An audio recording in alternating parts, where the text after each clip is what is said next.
बिस्मिल्लाहिर्रहमानिर्रहीम। Hello everyone, अस्सलामु अलैकुम।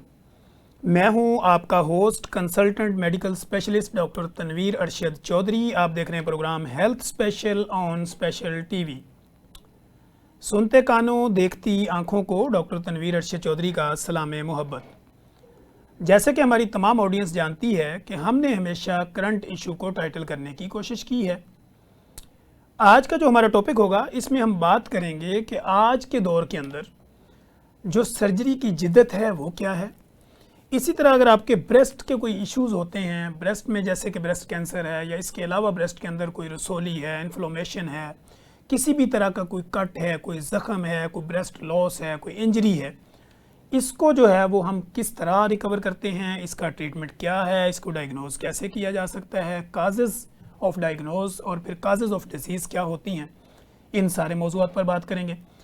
इसी तरह आज के दौर के अंदर आप देखते हैं एस्थेटिक का नाम सुनते हैं और एस्थेटिक के अंदर बेशुमार क्वैकरी भी आपको नज़र आती है, जहाँ पे सैलून्स के अंदर और डिफरेंट पार्लर्स के अंदर इवन के LHVयाँ, दाइयाँ, नर्सें, ये सारी जो है वो डिफरेंट प्रोसीजर्स कर रही होती हैं। इनके प्रोसीजर्स करने में और एक qualified aesthetic physician, plastic surgeon जब आपको एक आपकी खूबसूरती में कन्वर्ट करता है तो इसमें फ़र्क क्या होता है, इसके ऊपर बात करेंगे। इसी तरह आज की एडवांसमेंट जो टेक्नोलॉजीज़ है उसके ऊपर बात करेंगे। फिर हम कोशिश करेंगे कि आपके जितने भी सवालों जवाब होते हैं, जो भी आप हमसे पूछना चाहते हैं, हम अपने एक्सपर्ट के सामने आपका वो व्यू रखेंगे, आपके वो सवाल रखेंगे और कोशिश करेंगे कि बेस्ड ऑन साइंस गुफ्तगू करें और आप लोगों की ज़िंदगी में आसानियाँ पैदा करने की भरपूर कोशिश करें।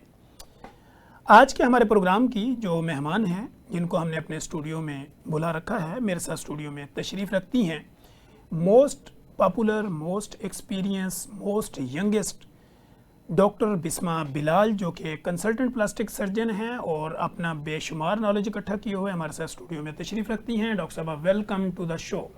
Thank you.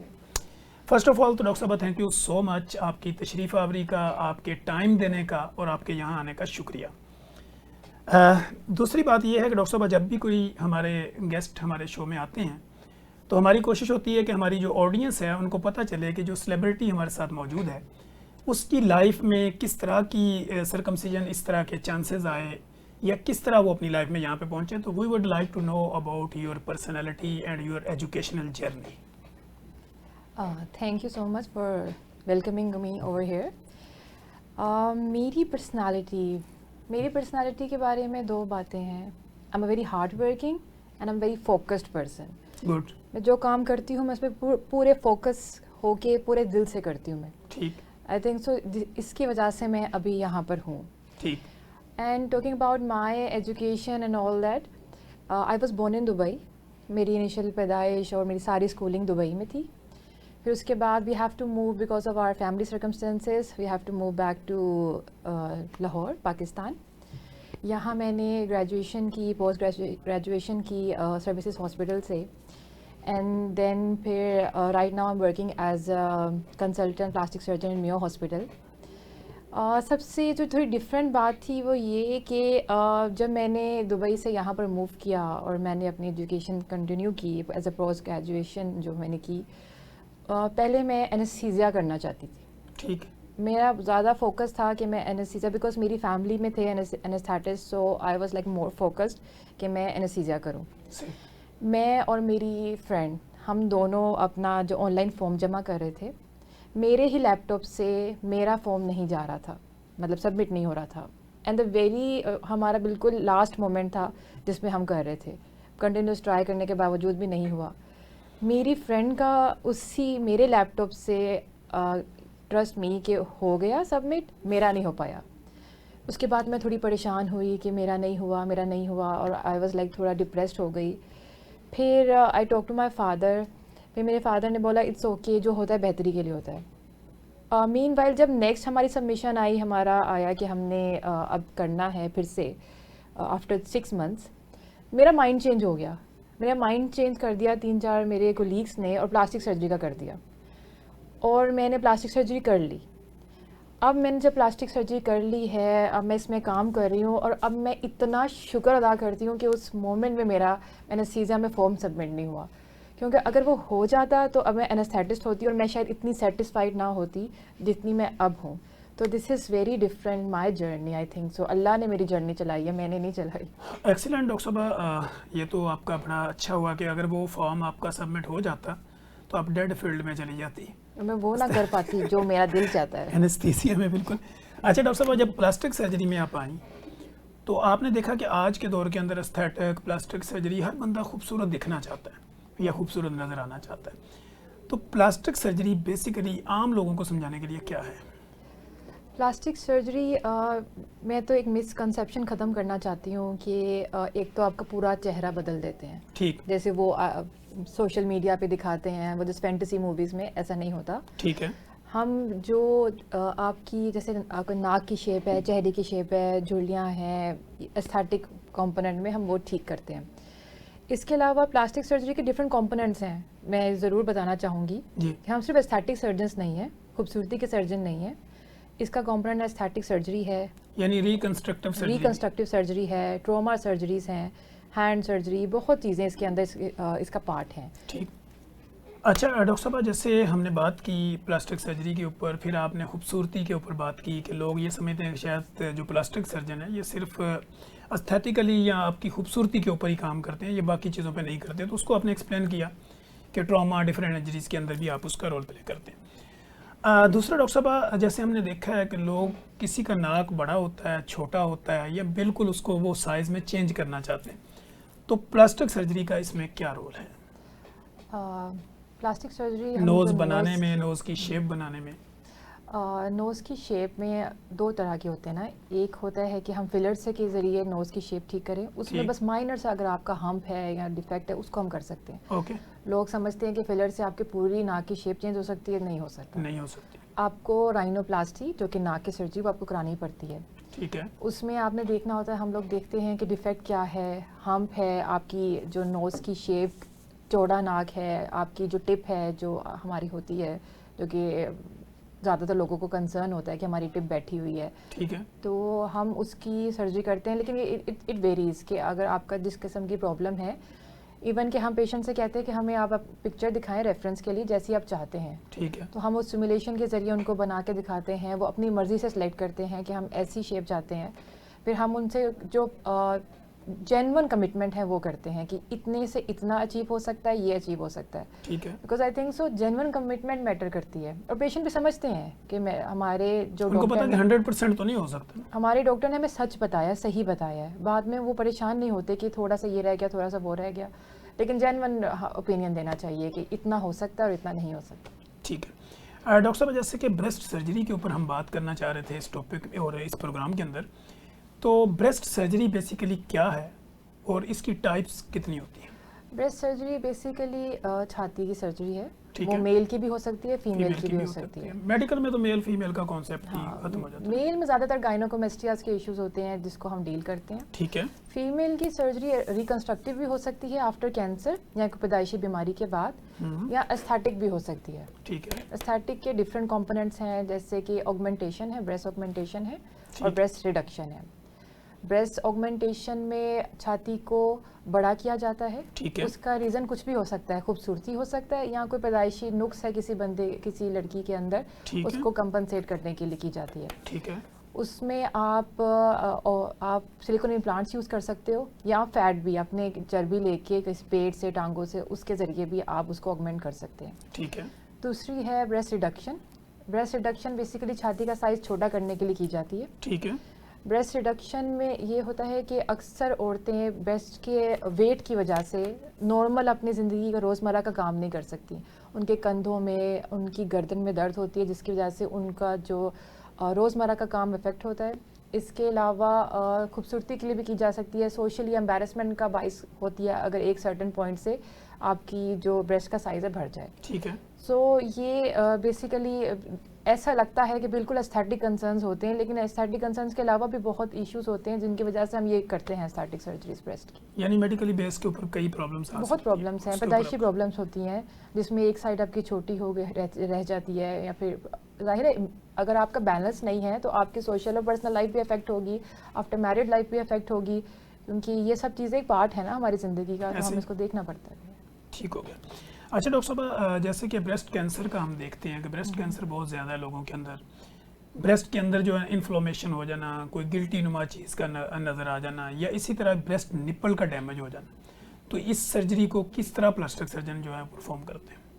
अच्छा, ब्रेस्ट कैंसर में ये होता है कि टाइप ऑफ कैंसर देखा जाता है। ठीक। कुछ कैंसर होते हैं वो इनिशियल स्टेजेस पे होते हैं, उनको आप निकाल के इसको वापस आप उसी स्किन से कवर कर सकते हैं। ठीक है।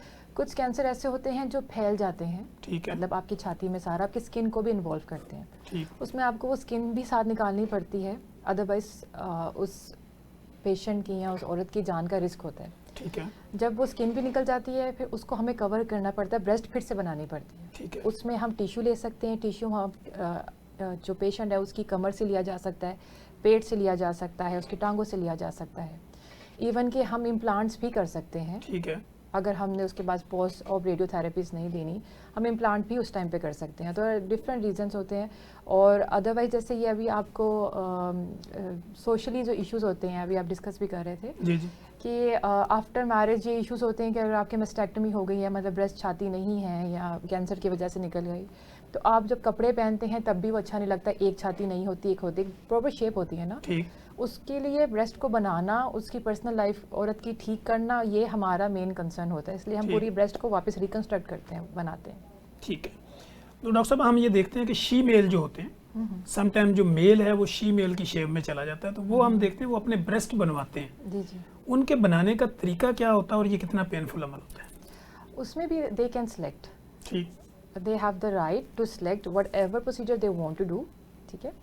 उसमें अगर वो चाहें तो अपनी ही फैट उनकी हम लेके ब्रेस्ट में डाल सकते हैं, वो भी अगर उनकी अवेलेबल बॉडी हो, के किसी भी मतलब ज़्यादातर पेट से टांगों से हम लेते हैं। ठीक। इसके अलावा अगर बहुत अच्छी वो एकदम शेप चाहते हैं तो उसके लिए हम इम्प्लांट्स भी यूज़ कर सकते हैं, इम्प्लांट बेस्ड भी उसके लिए हम कर सकते हैं। वो सिलिकॉन टाइप और सिलिकॉन है, silicon is very body friendly. ठीक है। तो डॉक्टर साहब, जब हम ब्रेस्ट बनाने के लिए या ब्रेस्ट की शेप को सेट करने के लिए जब हम किसी भी जगह से फैट या मसल्स या टिश्यू लेते हैं, तो क्या वो जगह भी इफेक्ट होती है जहाँ से लिया जाता है? यही प्लास्टिक सर्जरी की ना कमाल है कि हम इस तरह लेते हैं, इस तरह की जगह से लेते हैं और ऐसे उसको बंद करते हैं कि उसका जो डोनर साइड है वो अफेक्ट ना हो। मतलब जहाँ ये नहीं है कि ब्रेस्ट बनाने के लिए कहीं और का प्रॉब्लम क्रिएट कर दें। प्लास्टिक सर्जन्स का टैलेंट यही होता है, स्किल्स यही होती हैं कि जहाँ से वो टिश्यू लेते हैं वहाँ कोई ऐसा मसला ना क्रिएट हो जो कि इससे बड़ा हो जाए। तो हमारा यही मैजिक होता है। ठीक है। तो डॉक्टर साहब, जैसे कि हम बात करते हैं प्लास्टिक सर्जरी की, तो हम देखते हैं जगह जगह पे प्लास्टिक सर्जरी के प्रोसीजर्स हो रहे हैं। प्लास्टिक सर्जरी का प्रोसीजर करने के लिए बेहतरीन जो है वो ऑपरेशन थिएटर या बेहतरीन जगह जो है वो आपके नज़रिए में क्या है? बेहतरीन जगह वो है जहाँ स्टरलाइजेशन का ख्याल रखा जाता है। ठीक है। मैं अपना कोई पेशेंट ऐसी जगह पे नहीं करूँगी चाहे मुझे जो मर्ज़ी हो जाए जहाँ स्टरलाइजेशन मुझे लगता है इफेक्टेड। क्योंकि एक बंदा आपके पास या एक औरत आपके पास आई है किसी मसले के लिए, आप उसको इन्फेक्शन दे दो, ये मुझे लगता है गुनाह है, आप ये नहीं कर सकते। स्टरलाइजेशन, सफाई का ख्याल सबसे ज़्यादा इंपॉर्टेंट है। अदरवाइज जो इंस्ट्रूमेंट्स होते हैं वो प्लास्टिक सर्जन्स के ज़्यादातर अपने ही होते हैं और उसके वो खुद ख्याल रखते हैं उन चीज़ों का कि इंस्ट्रूमेंट्स हमारे स्टरलाइज्ड हो, हमारा ओटी स्टरलाइज्ड हो, स्पेशियस हो, लाइट अच्छी हो। और दूसरा privacy, privacy is my main concern, specially औरतों के लिए। क्योंकि जैसे मैं फ़ीमेल सर्जन हूँ, मेरे पास कोई शौहर अपनी बीवी को लेके आएगा, कोई भाई अपनी बहन को लेके आएगा, कोई बाप अपनी बेटी को लेके आएगा, फिर वो मुझ पर ट्रस्ट करते हैं कि अगर ब्रेस्ट सर्जरी करनी है, ज़ाहिर करनी तो पड़ती है कैंसर में या दूसरे भी, अगर कोई बॉडी की सर्जरी है, वो नहीं चाहते कि मेल से एक्सपोज हो, तो वो नहीं चाहते। मेरा ये तरीका होता है कि मैं अपनी फीमेल पेशेंट के साथ अपने ऑपरेशन थिएटर में जाती हूँ। आई मेक श्योर कि जो मेरे स्टाफ है वो फीमेल हो, ठीक है। वहाँ मेल को मैं नहीं आने देती, वो अपना काम करके चले जाते हैं। मैं अपनी पेशेंट को खुद एनेस्थीसिया दिलवाती हूँ और जब उसका ऑपरेशन हो जाता है वो मेरे साथ बाहर जाती है। मैं थोड़ी सी इस चीज़ में ना, मुझे ट्रस्ट इश्यूज़ हैं, मैं अपने पेशेंट को अपने साथ लेके जाऊंगी, अपने साथ लेके बाहर निकलूंगी। क्योंकि उस पेशेंट ने जो बेहोश है उसने मुझ पर ट्रस्ट किया हुआ है, उसके घर वाले जो बाहर बैठे हैं उसने मुझ पर ट्रस्ट किया हुआ है। मैं इस चीज़ में कॉम्प्रोमाइज़ नहीं करती। पता नहीं, मुझे थोड़ा सा है कि मेरा पेशेंट की प्राइवेसी, मेरे पे ट्रस्ट मुझे बहुत मैटर करता है। ये तो डॉक्टर साहब एक एथिक्स भी है ना, जी बिल्कुल, कि हम प्राइवेसी तो कभी भी जो है वो पेशेंट की नहीं उसको जाने देते। बीइंग अ क्लिनिशियन, प्रैक्टिशनर या सर्जन, हमारी ये फील्ड होती है कि हमने हमेशा प्राइवेसी कहीं को पर जो भी है ब्रीच नहीं आना चाहिए, वो नहीं आना चाहिए। पूरी थ्रू आउट जर्नी में ब्रीच नहीं आना चाहिए आपकी प्राइवेसी में। बिल्कुल ऐसे ही है, क्योंकि वो डॉक्टर्स के सामने तो पेशेंट की हर चीज़ ओपन होती है। ऐसा ही है। मेरे अपने क्लिनिकल ट्रायल में अगर 2 बहनें या 2 भाई भी आ जाए ना, तो वो एक दूसरे को चेक करवा के पूछें इसको क्या मसला, तो मैं उससे कहता तुम्हें क्या मसला है, बहुत तुम अच्छा इसका करते हैं। छोड़ो, तुम अपना बताओ। तो डॉक्टर साहब, जैसे कि हम देख रहे हैं कि हमारे जैसे बर-ए-आज़म एशिया के अंदर बेशुमार ऐसे पेशेंट रिपोर्ट होते हैं, किसी ने किसी के ऊपर तेज़ाब फेंक दिया, कोई बर्न हो गया, कोई जल गया। तो ऐसी सूरत हाल में जब बॉडी जल जाती है तो प्लास्टिक सर्जरी इस बर्न यूनिट या इस जले हुए जो इंसानी अज़ा होते हैं इसको रिकवर किस तरह करती है? अच्छा, उसमें भी हम डिवाइड करते हैं कि इमरजेंसी में हमारे पास पेशेंट आया है, फ़ौरन हमने क्या करना है, या जब थोड़े अरसे बाद कुछ पेशेंट्स होते हैं कि घर में ही उसकी ट्रीटमेंट कर रहे होते हैं, कुछ भी लगा रहे होते हैं, राख लगा लेते हैं, क्रीमें, क्रीम पट्टियाँ, लगा लेते ऑयल। हैं। लेकिन ये मेरा एक मैसेज है लोगों के लिए कि प्लीज़ ये राख क्रीमें लगा के मत आया करें, हमारे लिए बड़ी प्रॉब्लम होती है, क्योंकि वो एक तो बर्न को डबल कर देती है। अगर फर्स्ट डिग्री है उसको सेकंड डिग्री कर देगी, ठीक है, पता नहीं हमें चलेगा। हम उसको साफ़ करते करते हमें ज़्यादा डैमेज क्रिएट कर देते हैं, बिकॉज वो इतना ज़्यादा डीप बैठ जाता है। दूसरा ये है कि अगर इमरजेंसी में आया है, हमारी ट्रीटमेंट डिफरेंट है। ठीक है, उसमें हमारी लाइफ सेविंग ट्रीटमेंट है, इनिशियल मैनेजमेंट है, इन्फेक्शन प्रिवेंशन ट्रीटमेंट है और अवेयरनेस की है। लेकिन ये है अगर वो थोड़े अरसे बाद हमारे पास आता है तो उसकी हमारी ट्रीटमेंट डिफरेंट है, ठीक है, बिकॉज उसमें हमने फिर उसकी खूबसूरती को, उसके जो अगर हाथ है उसके फंक्शन को वापस लेके आना होता है, क्योंकि कॉन्ट्रैक्चर्स बन गए होते हैं, हाइपरट्रॉफिक स्कार्स हो गए होते हैं, तो हमारी मैनेजमेंट थोड़ी डिफरेंट हो जाती है उसमें। ठीक है। जिस लिहाज से जिसने मुझसे जो पूछना है मैं उस लिहाज से बता सकती हूँ। पेशेंट टू पेशेंट वेरी करता Patient to है, patient हर vary पेशेंट का वो एक डिफरेंट Definitely. प्रोसीजर्स होगा। जी नाजरीन, आपने देखा कि डॉक्टर बिस्मा बिलाल हमारे साथ मौजूद हैं। बड़ी मज़े की खूबसूरत मुदल्लल गुफ्तगू जारी रखे हुए हैं। कहीं मत जाइएगा, हमारे साथ रहिएगा। यहीं पे वक्त हुआ एक ब्रेक का। ब्रेक के बाद जब हम आएंगे तो हम डॉक्टर साहब से बाकी डिफरेंट चीज़ों के ऊपर डिटेल गुफ्तगू जारी रखेंगे। वेलकम बैक नाजरीन, आप देख रहे हैं हेल्थ स्पेशल प्रोग्राम। मैं हूं डॉक्टर तनवीर अरशद चौधरी और हमारे साथ तशरीफ़ रखती हैं most popular, most youngest, most famous शख्सियत डॉक्टर बिस्मा बिलाल, जो कि कंसल्टेंट प्लास्टिक सर्जन हैं और अपनी मुदल्लल गुफ्तगू जारी रखे हुए हैं। डॉक्टर साहब, जैसे कि हम ब्रेस्ट के ऊपर बात कर रहे थे, तो ब्रेस्ट से रेलिवेंट लोगों के कई सवाल होते हैं। लोग ये कहते हैं कि अगर ब्रेस्ट सर्जरी हो गई किसी भी वजह से, खूबसूरती की वजह से, इन्फेक्शन की वजह से या कैंसर की वजह से, अब वो माएँ जो मदर फीड हैं या वो आगे कंसीव करना चाह रही है या उनका आगे कोई प्रोग्राम है, तो क्या वो माँ बच्चे को दूध पिला सकती है इस सर्जरी के बाद? अच्छा, ये भी एक थोड़ा सा वास्ट टॉपिक है। अब जैसे ट्यूमर सर्जरीज है, ब्रेस्ट कैंसर की सर्जरी है, उसमें जो अगर एक ही ब्रेस्ट की है तो it's different, because cancer surgeries में हमने देखना होता है कि हमने जान बचानी है, ठीक है, उसमें हमें टिश्यू ज़्यादा निकालना पड़ता है ताकि कैंसर पीछे से ख़त्म हो जाए। ठीक है, और अगर दूसरी ब्रेस्ट सेफ है तो आप उस ब्रेस्ट से ब्रेस्ट फीडिंग कर सकते हैं। ठीक है, ज़्यादातर केसेस में इनिशियल स्टेजेस में आपकी जो लिमिटेड होता है एक ही ब्रेस्ट में होता है, ठीक है, दूसरी ब्रेस्ट से आप कर सकते हैं। ठीक है, जब आफ्टर सारा आपने एक रेडियोथेरेपी और जो ट्रीटमेंट ले ली है, depending upon the type of the cancer. ठीक, अच्छा, इसके अलावा जो रिडक्शन है, मेरे पास ज़्यादा सवाल आते हैं ब्रेस्ट रिडक्शन के लिए। सही है, ब्रेस्ट रिडक्शन में कहते हैं कि हमारा ब्रेस्ट फीडिंग अफेक्ट होती है कि नहीं, उसमें मैं बताना चाहूँगी कि स्पेशल होती है, ठीक है, डेफिनेटली होती है। पहले बहुत ज़्यादा होती थी, लेकिन अब स्पेशल टेक्निक्स हैं जिसमें आप सुप्रोमीडियल पेडिकल लेते हो। उसमें ये होता है कि आपकी ब्रेस्ट फीडिंग की कैपेसिटी, जो एबिलिटी होती है, वो हम प्रिजर्व कर सकते हैं। ठीक है, लेकिन मैं ये गलत कमिटमेंट नहीं करूँगी कि बिल्कुल नहीं ऐसे इफेक्ट होता, डिफरेंट पेडिकल से होता है। लेकिन स्पेशल हम पेडिकल्स जो यूज़ करते हैं ब्रेस्ट सर्जरी की एक रिडक्शन की टेक्निक है, उसमें आप कर सकते हैं, ब्रेस्ट फीडिंग प्रिजर्व रहती है उसमें। ठीक है। तो डॉक्टर साहब, हमारी जितनी भी फीमेल्स होती हैं इनकी पॉपुलेशन आपने देखा 70% रूरल एरियाज़ के अंदर है, 30% अगर हम देखें तो वो आपके अर्बन एरियाज़ हैं या सिटी हैं। तो हमें दुनिया में किसी भी कोने में अगर लोग सुनना चाहते हैं किसी भी लैंग्वेज के अंदर, तो उनको ये बताना है कि जब उन्होंने ब्रेस्ट सर्जरी करवानी है तो उसके लिए वो किस तरह क्वालिफाइड पर्सन का इंतखाब करें। और ये बहुत सीरियस टॉपिक है, मेरे लिए तो बहुत सीरियस है, बिकॉज इतने ज़्यादा जो है फेक चीज़ें आजकल चल रही हैं, इतने क्लिनिक्स खुल गए हैं जो कि पेशेंट्स को ख़राब करके फिर हमारे पास भेजते हैं। जब गोन केस हो जाता है तब वो हमारे पास भेजते हैं, हमें करना पड़ता है, बिकॉज हम ओबियसली वी आर बाउंड कि हम उस पेशेंट की खूबसूरती और उसकी ज़िंदगी बचाएं। लेकिन आपने किसी भी सर्जन के पास जाना है, प्लीज़ मेक श्योर वो सर्टिफाइड है, सही है, उसकी डिग्री क्या है, ठीक है। इवन सर्जरी सिंपल एमबीबीएस नहीं कर सकता, ठीक है, सिंपल एमबीबीएस डॉक्टर सर्जरी नहीं कर सकता, ठीक है, बाकी जो भी वो कर सकता है आई डोंट नो, लेकिन सर्जरी वो नहीं कर सकता। ठीक है, और जो एमबीबीएस नहीं है उसके बाद आप सोचो भी ना कि आप जाएंगे किसी भी चीज़ के लिए। ठीक तो है, आप सर्टिफाइड सर्जन के पास जाएं, जो आपको अच्छा लगता है आप उसके पास जाएं, जिसके साथ आप कॉन्फिडेंट हैं, आपकी केमिस्ट्री है, आप चले जाएं, लेकिन सर्टिफाइड होना चाहिए। और दूसरा ऐसा सर्जन जो आपको genuine pros and cons, advantages disadvantages की, किसी प्रोसीजर के साइड इफ़ेक्ट्स क्या हैं, क्या बुरे असरात हो सकते हैं, क्या अच्छे असरात होंगे, क्या रिजल्ट आएगा, वो जेन्युइन बताए, आपको सच बताए। ठीक है, उसको ना शुगर कोटिंग मत करे, जो आपको सीधा बताए, सच बताए, और जो सर्टिफाइड हो, मुझे लगता है उसके पास जाना चाहिए। ठीक है। तो डॉक्टर साहब, एक आम बंदा जो होता है वो जब ब्रेस्ट सर्जरी करवाना चाहता है तो उसके लिए इन्वेस्टिगेशन के तौर पे ब्लड टेस्टों की क्या ज़रूरत पड़ती है?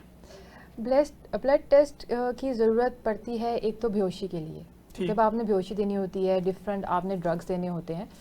अगर आपका जिगर अफेक्टेड है, आपके गुर्दे अफेक्टेड हैं, आपके बॉडी अफेक्टेड है, तो वो आपको एनेस्थीसिया नहीं दे सकते क्योंकि आपकी जान का खतरा है। ठीक है। दूसरा, अगर आपका खून रिश्ता है, बंद नहीं होता, ये आपके टेस्ट में आता है, तो आप सर्जरी करते हो, उसमें ब्लीडिंग हो जाती है, ठीक है, वो उसको रोकना मुश्किल हो जाता है, वो आपकी जान का खतरा होता है। ठीक है, इसके अलावा हेपेटाइटिस बी, सी, HIV, ये 3 टेस्ट हैं जिसके बगैर तो मैं कोई ऑपरेशन, कोई छोटा सा भी नहीं करती। ठीक है, बिकॉज आपके इंस्ट्रूमेंट जब हेपेटाइटिस बी, सी, HIV वाले होते हैं और उनकी स्टरलाइजेशन डिफरेंट होती है, आप नॉर्मल स्टरलाइजेशन से उसको नहीं कर सकते, और ठीक। आप दूसरों को इन्फेक्शन फैलाने का, हेपेटाइटिस बी, सी और HIV का बाइस बन जाते हैं, जो कि एक बहुत बड़ा गुनाह है। आप किसी पेशेंट को ये इन्फेक्शन नहीं ट्रांसफ़र कर सकते। ठीक, तो इसलिए बहुत ज़रूरी है कि अगर आप भी, मतलब जो सुन रहे हैं, वो अगर जाएं डॉक्टर्स के पास, सर्जन्स के पास, अपना हेपेटाइटिस बी, सी, HIV करवाएं। ठीक, आपसे आगे वाले का फ़ायदा है, और अगर आपसे पीछे वाले का हुआ हुआ है तो आपका फ़ायदा है।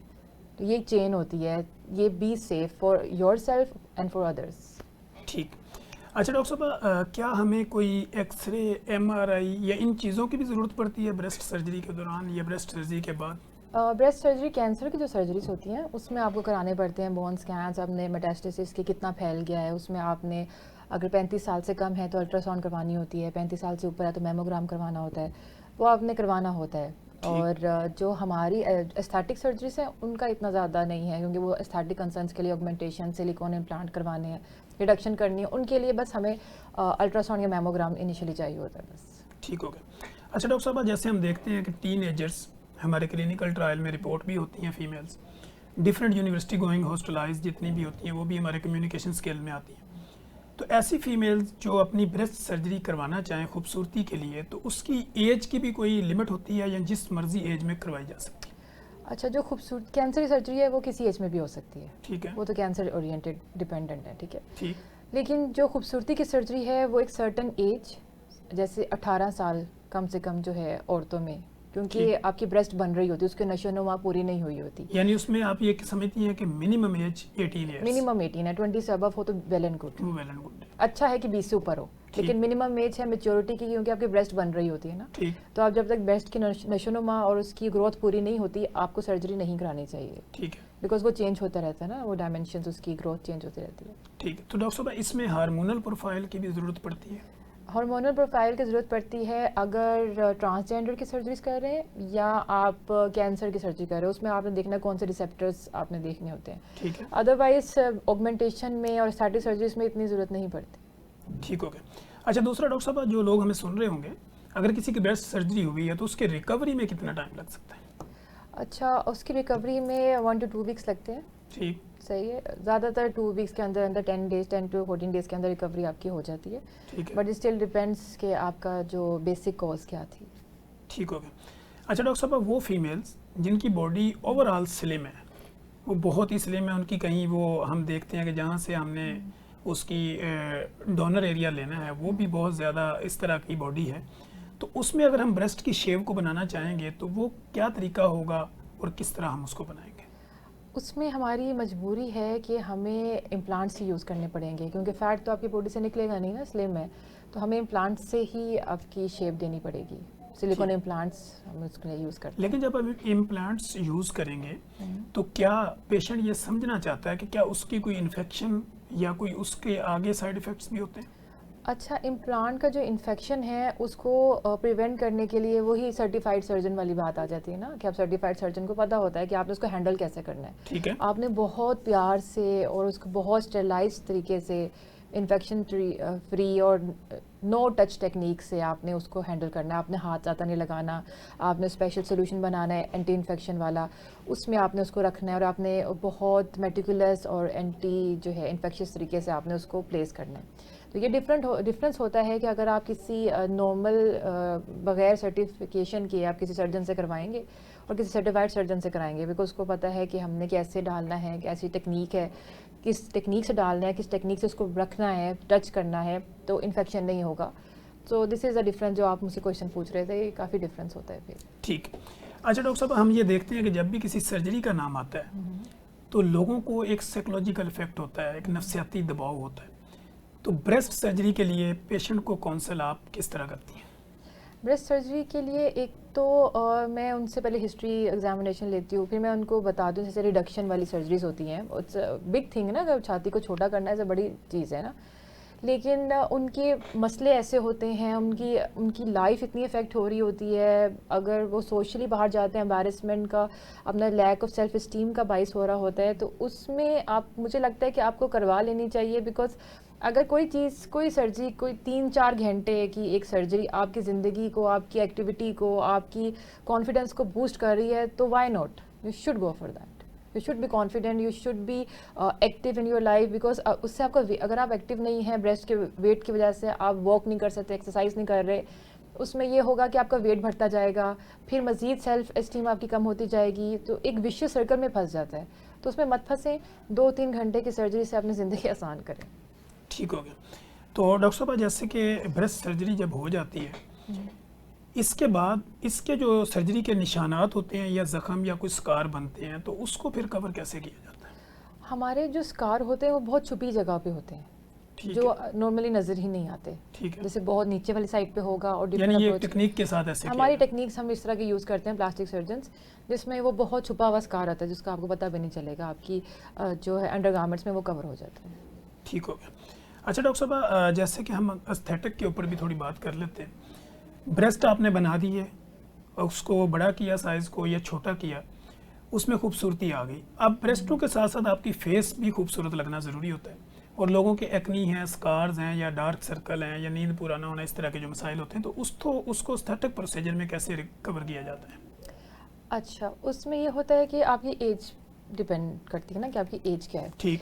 लाइक आप 35 या 40 से कम हैं, तो हमारे प्रोसीजर्स डिफरेंट हैं, थोड़े minimally invasive procedures will work better for you. ठीक। लेकिन अगर आपकी एज 40+ है, तो फिर ये मिनिमल इन्वेसिव प्रोसीजर्स जो है ना, इतना फ़ायदा नहीं देते। ठीक। बेसिकली वो आपको बार बार करना पड़ता है और आपके पैसे का ज़या होता है, क्योंकि अब जाहिर है एक लेवल पे एक सर्टेन अल्लाह की तरफ से भी एजिंग तो होनी है, उस एजिंग को मद्देनज़र रखते हुए आपको सर्जरी या वो प्रोसीजर कराने चाहिए जिससे आपको फ़ायदा हो। ठीक है। अब 40+ में या ऐसे 50+ में अगर आपकी झुर्रियाँ पड़ गई हैं, स्किन ढलक गई है, आपकी गर्दन की स्किन ढलक गई है, उसमें आपका अंदर जो अंडरलाइंग टिश्यू होता है, स्मैश लेयर, वो भी ढलक जाता है, और उसकी वजह से आपकी जाउलिंग होती है, नेज़ोलेबियल फोल्ड बनते हैं, और आपका जो कंटूरिंग है वो ख़राब हो जाती है, तो उसमें आपको फेसलिफ्ट करना पड़ेगा। उसमें फेसलिफ्ट में ये होता है कि आपको पूरी स्किन निकालेंगे, उठाएंगे, पूरा नीचे से मसल जो आपकी लेयर है, टिश्यू की लेयर है, उसको निकाल के टाइट करेंगे, खींच के एक्स्ट्रा स्किन है उसको निकाल देंगे, पूरा टाइट करके बिठा देंगे, ऐसे ही नेक में करेंगे। उससे आपका ये होगा कि आप उससे 10 साल छोटे लगते हो, और अगले 10 साल के लिए। ठीक है। अब देखिए कितना फ़र्क है, अगर आप छोटी मोटी प्रोसीजर्स कर लें, बोटॉक्स करें, जो लिक्विड फेस लिफ्ट करें, 6-6 महीने का उनका है, इवन थ्रेड लिफ्ट का भी इतना है, 6 महीने से साल का होता है, बड़े महंगे भी यूज़ करें तो इतना ही होता है। कहाँ आप इतने पैसे लगा के ये चीज़ कर रहे हैं जिसका 6 महीने रिजल्ट है, कहाँ एक ऐसी चीज़ कर रहे हैं जिसका 10 साल के लिए आप छोटे हो जाएंगे और 10 साल छोटे हो जाएंगे। ठीक है। मैं लोगों को समझाना चाहती हूँ कि सस्ता रोए बार बार, महंगा रोए एक बार वाली चीज़ होती है, अच्छी चीज़ कराएं एक बार और ठीक। खुश रहें, एंजॉय करें ज़िंदगी। ठीक हो गया। अच्छा डॉक्टर साहब, हमारे यहाँ लोगों के अंदर एक मिथ होती है कि मानसून या बरसाती मौसम के अंदर सर्जरीज नहीं करवानी चाहिए। इसमें कितनी रियलिटी है और मिथ कितनी है? इसमें रियलिटी बस इतनी है कि आपको अपने वूंड का ख्याल रखना है, ठीक है। आप जैसे आप किसी भी मौसम हो, लेकिन जैसे गर्मियों में थोड़ा सा आपका ये होता है पसीना आता है, और उसमें भी अगर ड्राई रखो, वूंड का ख्याल रखो, पंखे में रहो, एसी है एसी में रहो, ठीक है, उसको थोड़ा सा खुला छोड़ो, तो इट डजेंट मैटर, मतलब आपका हफ्ता 2 हफ्ते में आपका वूंड ठीक हो जाता है। आपने केयर कैसे करनी है वो मैटर करती है, मूनसून नहीं मैटर करता। आपको हर देखो हर कंडीशन के लिहाज से आपकी टेक्निक, हम भी इतने अक्लमंद तो है ना कि हर मौसम के लिहाज से, हर प्रॉब्लम के लिहाज से हम अपनी चेंज करते हैं स्ट्रैटेजीज। तो पेशेंट्स को भी उस लिहाज से अपने आप को बस थोड़ा मैनेज करना है, बस 1-2 हफ्ते की बात होती है। ठीक। डॉक्टर साहब, ये ब्रेस्ट शेप बनाने की कॉस्ट जो है वो पाकिस्तान में कितनी होती है? ब्रेस्ट शेप की अगर रिडक्शन एज डिफरेंट है, ऑगमेंटेशन है तो डिफरेंट है। ठीक है। दोनों में अगर हम बात करें एक नॉर्मल लोगों को मैसेज डिलीवर करने के लिए कि उनको आइडिया हो कि अगर एक आम आदमी करवाना चाहता है तो क्या उसकी अफोर्डेबिलिटी बनती है?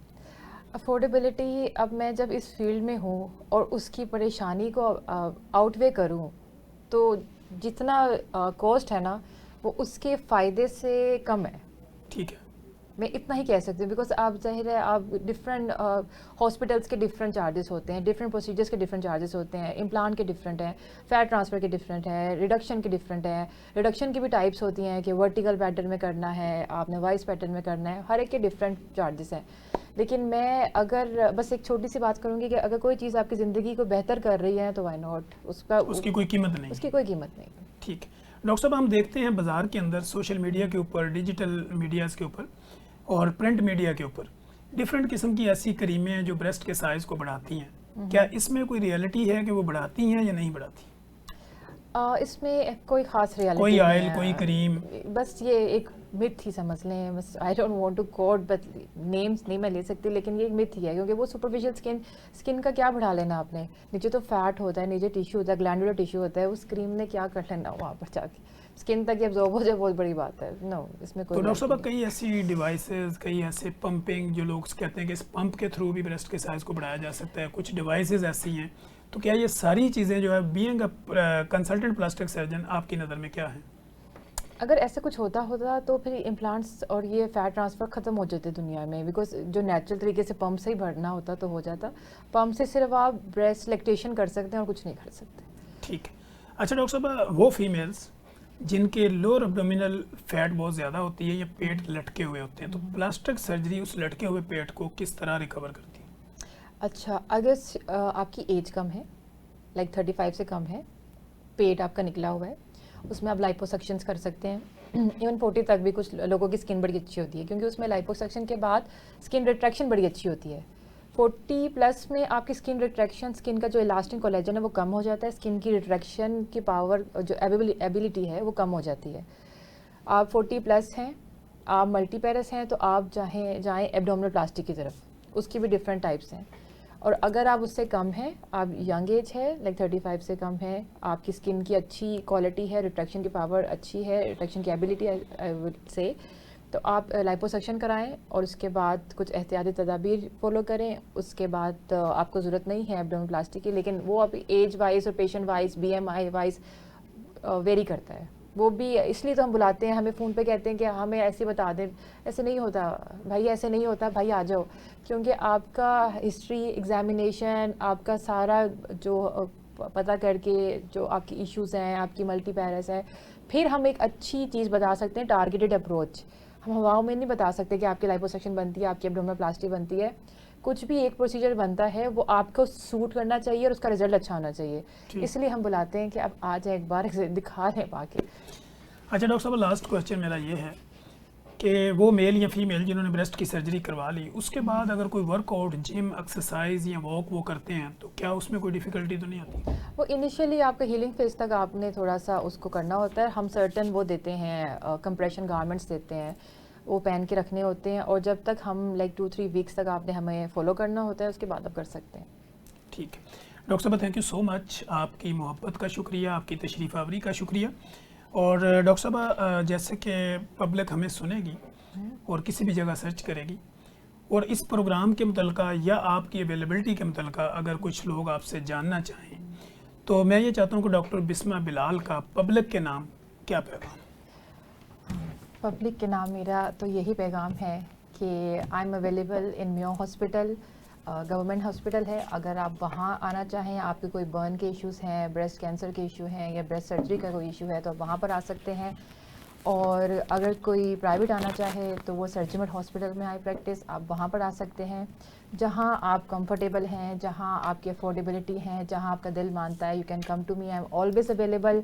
मेरा सोशल मीडिया पे नंबर भी है, मेरे सोशल मीडिया हैंडल्स हैं, कुछ पूछना चाहते हैं आप मुझे व्हाट्सएप कर सकते हैं। आप मुझे मैं थोड़ा शायद लेट रिप्लाई करूं लेकिन मैं करती ज़रूर हूँ।